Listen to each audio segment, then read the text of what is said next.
자, 차윤환의 건강TV 오늘 시작합니다. 자, 백날 해봐라. 니들 마음대로 되나? 택도 없다. 자, 차윤환의 건강TV 오늘은요, 기사 속에서 나와 있던 먹는 거와 관련된 내용들을 조금 찾아서 거기에 대해서 저의 의견을 좀 얘기하는 그런 컨텐츠를 좀 만들어 보려고 합니다.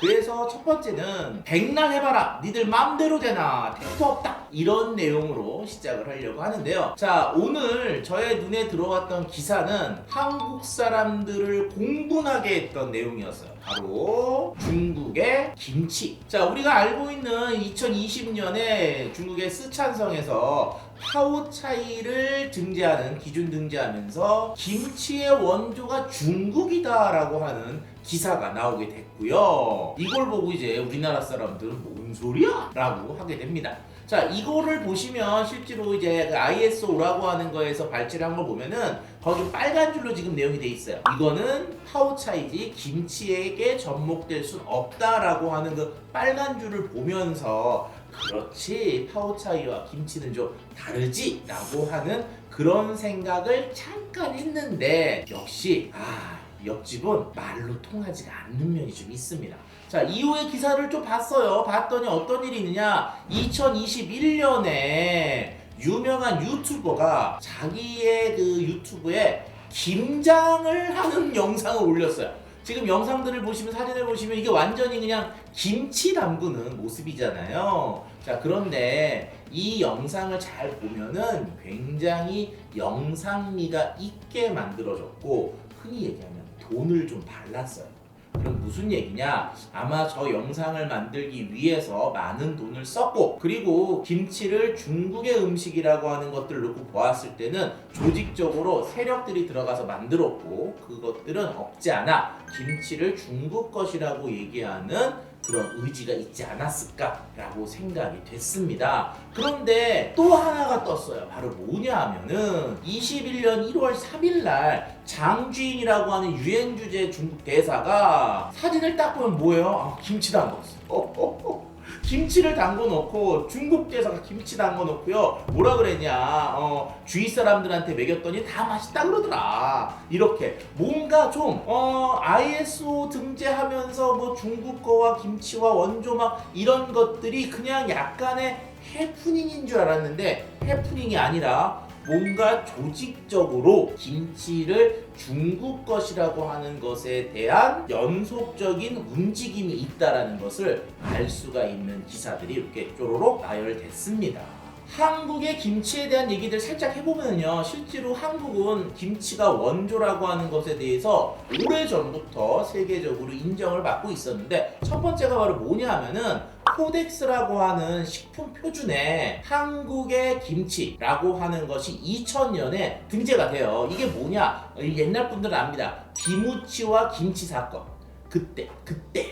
그래서 그때 막 전 국민이 아니 김치는 한국 것인데 어디 일본의 기무치 막 이러면서 싸움이 있었고, 결과적으로 김치의 원료는 한국의 김치라고 배추김치로 이제 등재가 되면서 한국은 그냥 한국은 김치는 우리 것 이렇게 그냥 생각을 하고 있었죠. 실제로요, 2013년에는 유네스코에 김장이 무형문화유산으로 등재가 됩니다. 결과적으로 한국의 김장, 한국의 김치가 한국 것이라고 하는 것으로 되어 있었기 때문에 결과적으로 우리는 좀 방심했죠. 왜냐하면 김치는 코리아 라고 생각을 했는데, 옆집에서 갑자기 뜬금없이 김치의 원조는 중국 이러면서 싸움을 걸었습니다. 자, 이거에 대해서 제가 말씀드리고 싶은 건 바로 뭐냐, 택도 없다 백날 해봐라 이거예요. 왜냐하면 여러분들은 잘 모르시겠지만 중국과 우리의 먹거리와 관련되어 있는 어떤 보이지 않는 사건들은 이전부터 지속적으로 되어 왔다는 거죠. 자, 오늘은 그 중에 한 가지 예를 설명해 드리려고 합니다. 자, 뭐냐면요, 오늘 말씀드릴 내용은 명태에 대한 얘기를 하려고 해요. 자, 실제로 명태 그러면은 우리가 그냥 물고기 이름이잖아요. 그런데 이 명태가 도대체 뭐길래 이 속에요 어마어마한 비밀들이 좀 숨겨 있습니다. 자, 우리가 일반적으로 명태라고 하는 물고기의 이름이 어떻게 지어졌느냐라고 얘기를 하면은요, 이마필기라고 하는 책에 명천에 사는 태씨 어부가 잡아서 그 물고기의 이름을 명태라고 했다라고 하는 내용들이 기록이 되어 있고, 이게 맞는 얘기인가 같아 라고 얘기를 했지만, 그 이마필기라고 하는 그 책의 그 내용은 약간 아재 개그집 같은 것들이라고 보시면 돼요. 그러니까 말장난 같잖아요. 명태, 명천에 사는 태씨 어부, 그런 느낌 안 드세요? 근데 실질적으로 그 내용들을 쭉 보면은 명천에 사는 태씨가 잡아가지고 고을에 올렸더니 그걸 보고 이거를 명태라고 불렀다라고 하고요. 그 다음에 뒤에 보면은 북어라고도 부른다라는 내용들이 있습니다. 그래서 명태와 북어, 여기에 숨겨진 비밀이 조금 있어요. 자, 우리가 명태라고 하면은요, 한자로 딱 보시면 명태, 밝을 명, 클 태, 명태입니다. 밝을 명이라는 건 뭐죠? 명의 반대 어두운 거죠. 그리고 태는 뭐예요? 뭔가 조그만 것에서 점점 물결치듯이 커져가는 것들을 태라고 하는데, 이게 밝음이 점점 커져간다. 너무 멋진 말이야. 너무 멋진 말인데 그게 물고기 이름이야. 이게 이해가 안 돼. 흔히들 이런 거죠. 우리가 깜깜한 방에서요, 불을 탁 켰어. 불을 탁 켰을 때 불이 쫙 퍼지잖아요. 그 모습을 우리가 한자로 표현하면 명태라고 할 수가 있거든요. 아니, 물고기 이름으로 쓰기에는 너무나 멋진 이름인 거예요.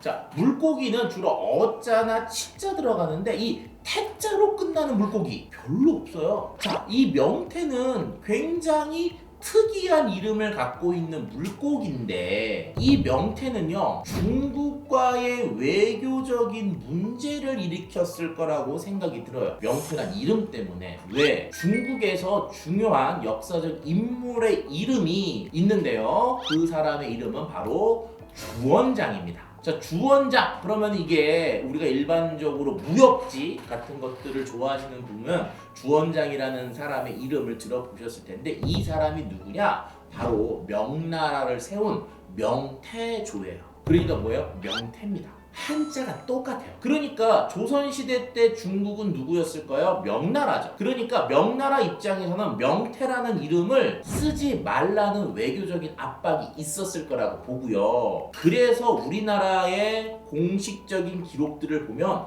명태라는 말이 나오지 않아요. 자, 그러다가 공식적인 이름에서 명태가 나오는 게 언제냐? 효종 3년에 나옵니다. 그래서 어떤 내용이냐면요, 강원도에서요, 대구 알젓을 보내라고 했는데 명태 알젓으로 바꿔서 보낸 거야. 결과적으로 싼 거로 대체해 놓은 거죠. 그래서 책임을 물어야 된다라고 하는 것이 기록이 되는데, 그 기록이 언제냐? 1652년이에요. 명나라가 1644년에 망합니다. 결과적으로 명나라가 망한 이후가 돼서야 비로소 공식적인 곳에 명태라는 이름이 나온 것을 놓고 보았을 때, 분명히 명태라는 이름을 쓰는 것에 대해서 명나라, 즉 중국 쪽에서의 어떤 압박이 있었을 거라는 것을 추정할 수가 있는 부분인 거죠. 자, 그러면은요, 왜 한국 사람들은 그 물고기의 이름을 이렇게 명태라고 불렀을까? 아까 제가 잠깐 그런 말씀을 드렸어요. 북어라는 말이 있었잖아요. 이게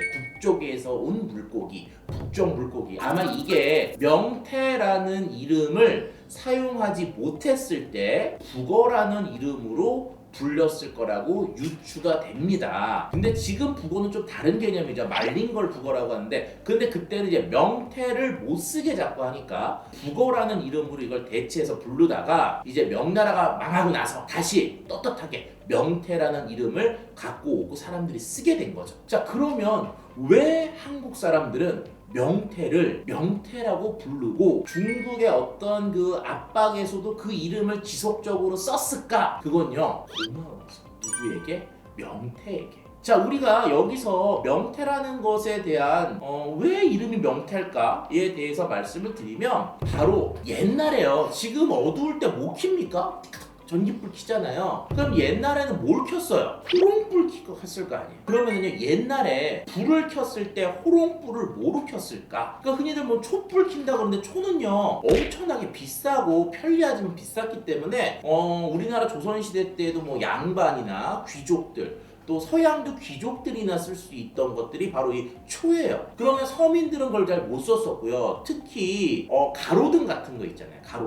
가로등 같은 경우들은 그냥 특별히 쓰는 게 아니고 대중적으로 쓰는 거기 때문에 불을 켤 수 있는, 즉 밝음을 만들기 위해서 그 들어가는 재료, 원료가 비싸면 킬 수가 없었던 거죠. 그래서 유럽은요, 도시들이 발달되고 가로등이라는 것들이 나왔을 때 가로등을 켜기 위해서 사용했던 것이 바로 기름인데요. 그 기름은 어디서 얻었냐? 고래에서 얻었습니다. 그래서 유럽은 그 당시에 고래를 잡아가지고 거기에 있는 고래 기름을 얻고요. 그 고래 기름을 가지고 유럽에 있는 도시들의 가로등을 켰죠. 즉 물고기에 있는 기름들을 가지고 불을 켰다는 거예요. 액체니까.